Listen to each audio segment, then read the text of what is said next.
മോറാഴ സമരം നടന്ന ജില്ല കണ്ണൂർ. കരിവെള്ളൂർ സമരം നടന്ന ജില്ല കണ്ണൂർ. കീഴരിയൂർ ബോംബ് കേസ് നടന്ന ജില്ലയാണ് കോഴിക്കോട്. പുന്നപ്ര വയലാർ സമരം നടന്ന ജില്ല ആലപ്പുഴ. കയ്യൂർ സമരം നടന്ന ജില്ല കാസർഗോഡ്. മോറാഴ സമരം നടന്ന ജില്ല കണ്ണൂർ. മോറാഴ സമരം നടന്ന ജില്ലയാണ് കണ്ണൂർ. കരിവെള്ളൂർ സമരം നടന്ന ജില്ല കണ്ണൂർ. കരിവെള്ളൂർ സമരം നടന്ന ജില്ലയാണ് കണ്ണൂർ. കീഴരിയൂർ ബോംബ് കേസ് നടന്ന ജില്ല കോഴിക്കോട്. കീഴരിയൂർ ബോംബ് കേസ് നടന്ന ജില്ല കോഴിക്കോട്. പുന്നപ്ര വയലാർ സമരം നടന്ന ജില്ല ആലപ്പുഴ.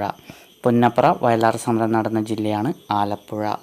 അതുപോലെ കയ്യൂർ സമരം നടന്ന ജില്ല കാസർഗോഡാണ്. കയ്യൂർ സമരം നടന്ന ജില്ല കാസർഗോഡ്. മോറാഴ സമരം കണ്ണൂർ. കരിവെള്ളൂർ സമരം കണ്ണൂർ. Keezhariyur bomb case Kozhikode. പുന്നപ്ര വയലാർ ആലപ്പുഴ. കയ്യൂർ സമരം കാസർഗോഡ് ജില്ല.